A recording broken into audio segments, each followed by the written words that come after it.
अमरोहा के हसनपुर में शिवसेना उद्धव बाला साहेब ठाकरे के प्रदेश उप प्रमुख महेश आहूजा ने भारतीय जनता पार्टी पर तीखा राजनीतिक हमला बोला। गाजियाबाद से संभल होते हुए रामनगर जाते समय हसनपुर में शिवसेना के जिला प्रमुख वेद प्रकाश यादव के आवास पर उनका कार्यकर्ताओं ने फूल मालाओं से जोरदार स्वागत किया। सभा को संबोधित करते हुए महेश आहूजा ने कहा कि भाजपा ने जिन भी राजनीतिक दलों के साथ गठबंधन किया, बाद में उन्हीं दलों को कमजोर करने का काम किया।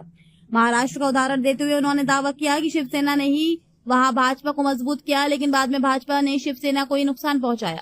आगामी विधानसभा चुनावों को लेकर आहूजा ने कहा कि पार्टी हाईकमान के निर्देश पर शिवसेना उत्तर प्रदेश में पूरी मजबूती के साथ अपने प्रत्याशी उतारेगी। उन्होंने प्रदेश की कानून व्यवस्था पर भी सवाल उठाए और कहा कि सरकार को आम जनता की समस्याओं पर गंभीरता से ध्यान देना चाहिए।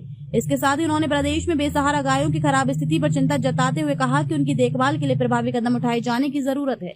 फिलहाल महेश आहूजा के इस बयान से प्रदेश की राजनीतिक सरगर्मियां तेज होने की संभावना है। जी, मेरा नाम महेश कुमार आहूजा है। शिवसेना यूबीपी, शिवसेना उद्धव बाला साहब ठाकरे उत्तर प्रदेश का मैं उपाध्यक्ष हूँ। हमारे यहाँ संगठन उप प्रमुख कहा जाता है। पूरी पश्चिम उत्तर प्रदेश का प्रभार है। मैं यूपी व्यक्तिगत से आया था यहाँ पर, लेकिन जितने भी हमारे शिवसेना के पदाधिकारी हैं सबसे मैं मिलता हुआ जा रहा हूँ और आगे भी मैं कई जिलों का दौरा करने वाला, मुंडवा भी जाऊँगा, मुरैना जाऊँगा, कई डिस्ट्रिक्ट में जाऊँगा। उसी में निकला हूँ मैं। तो विषय तो यही है कि आज भ्रष्टाचार बहुत बढ़ गया है और सबसे पहले तो ये मैं आपको बता दूँ कि भाई जो सत्ता में होता है ना, उसी से मांग की जाती है। जो सत्ता में होता उसी का विरोध किया जाता है।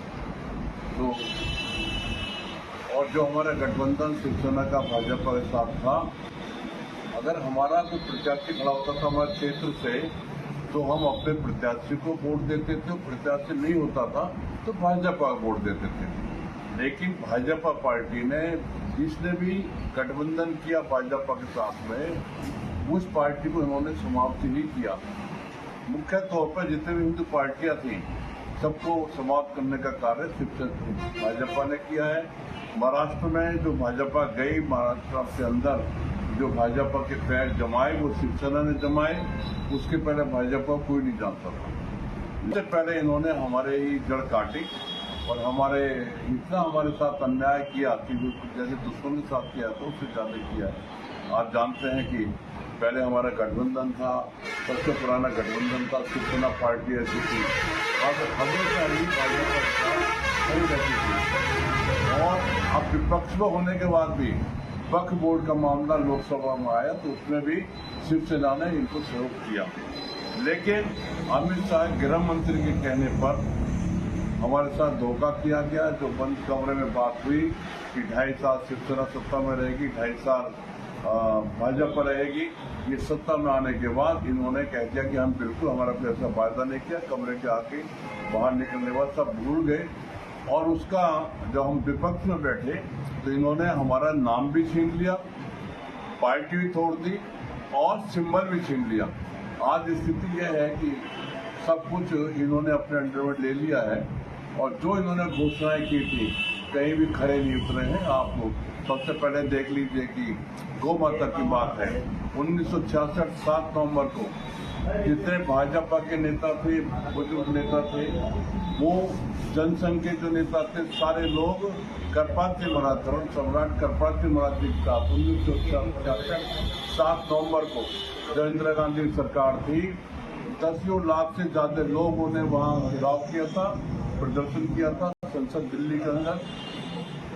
उसमें इंदिरा गांधी ने हजारों साधु संत को गोली चलाई थी और काफी गाय भी मारे गए थे, संत भी मारे गए थे।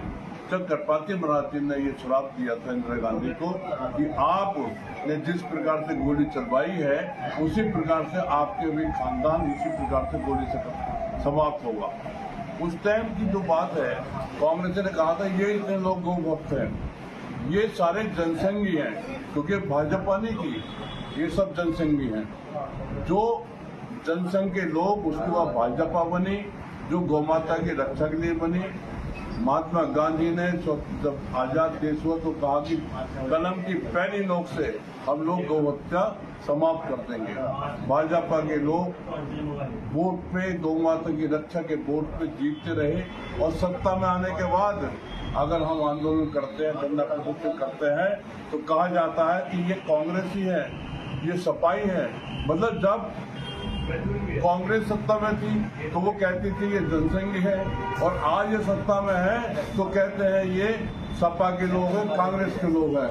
तो आज जो स्थिति है, आज से 14 साल पहले जब कांग्रेस सत्ता में थी या और पार्टी सत्ता में थी, उस टाइम हिंदुस्तान बीफ निर्यात में 9वें नंबर पे था। आज बीफ निर्यात में हमारा देश दूसरे नंबर पर आ गया है। क्या विधानसभा चुनाव में आप अपने प्रत्याशी उतारेंगे? अगर ऊपर से आदेश होगा तो निश्चित रूप से होगा। विधानसभा में बीजेपी का विरोध करें? बात विरोध की नहीं, अपनी बात रखेंगे। हमारा तो विरोध जब चुनाव में लड़ेंगे तो विरोध बीजेपी का भी होगा, कांग्रेस का भी होगा, सपा का भी होगा, बसपा का भी होगा, सबका विरोध होगा। उसमें कोई बीजेपी क्या है। हाँ, जो सत्ता में होता है उसके लिए कहा जाता है, जो सत्ता में नहीं होता, जो दे नहीं सकता, उससे क्या कहेंगे। जो सत्ता में उसी तो मांग की जाएगी। भंडारा जिले के मांगली जिला परिषद स्कूल की नई इमारत पहली बरसात में ही झरने लगी, ठेकेदार के काम की खुली पोल।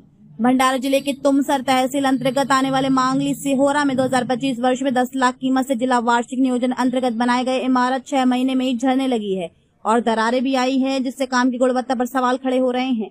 ठेकेदार के ऊपर कार्रवाई की मांग स्कूल समिति के अध्यक्ष ने की है। शिक्षा के मंदिर में पानी झरने वाली स्थिति लज्जास्पद है। वहीं इस स्कूल में एक ही शिक्षक होने से स्कूल कई बार बंद रहने से छात्रों का भविष्य अंधकार में दिखाई देता है। मी शाळा समिती व्यवस्थापक समितीचे अध्यक्ष म्हणून आमच्या गावामध्ये वर्गखोली आता या 2-3 महिन्या अगोदर तयार झाली आणि त्या वर्गखोलीमध्ये पाणी आल्यामुळे त्या वर्गखोली खाली पाणी गळत आहे तिच्या, आणि हे समस्या आता हा पहिल्याच पावसामध्येच आली आणि वरून आपल्या पंख्याची जो हुका आहेत ते बरोबर नाही फिटिंग झाली, तर त्याच्यावर वरिष्ठ अधिकाऱ्यांना तपासणी केल्या पाहिजे। आणि दुसरी एक गोष्ट म्हणजे आपल्या गावात वर्गखोली 4 असून या 4 वर्गखोली असून आमच्या गावाला एकच टीचर आहे आणि सरकारने त्यावर अंमलबजावणी केली पाहिजे आणि निष्ठेपणे ह्याच्या शिक्षक भरती केल्या पाहिजे, एवढी मी अपेक्षा करतो। आज मला सकाळी सरपंच आणि इथले शाळा व्यवस्थापन समितीचे अध्यक्ष यांचा फोन आला आणि त्यानुसार मी मांगली शाळेच्या निरीक्षण करण्याकरता हे मागच्या या आर्थिक वर्षात इमारतीचं काम झालेलं आहे। खरोखरच ही इमारत एकदम निकृष्ट दर्जाचे बांधकाम करण्यात आलेलं आहे। भीम रॅक मारत आहेत, फॅनसुद्धा हलत आहे आणि भविष्यातील विद्यार्थ्यांच्या त्या जर पडला तर धोका निर्माण होऊ शकतो। तरी या कामाविषयी मी संबंधित जे त्यांच्याशी चर्चा केली, कामाचे बिल अजून निघाले आहे, परंतु हा चांगला व्यवस्थित काम करावे आणि पुन्हा यांचे एक शिक्षकाची मागणी आहे। खरं तर तालुक्यातच नव्हे तर संपूर्ण जिल्ह्यामध्ये शिक्षकांची कमी आहे आणि नवीन भरती होणार असे आम्हाला शासनाकडून कळले, परंतु अजूनपर्यंत काही त्यांची व्यवस्था झालेली नाही। मुलांचे भविष्य खरोखरच अंधारात आहे। भविष्यात जिल्हा परिषद शाळा वाचविण्याकरता पालकांकडून त्या हात सहकार्य मिळत आहे आणि भविष्यात पालकां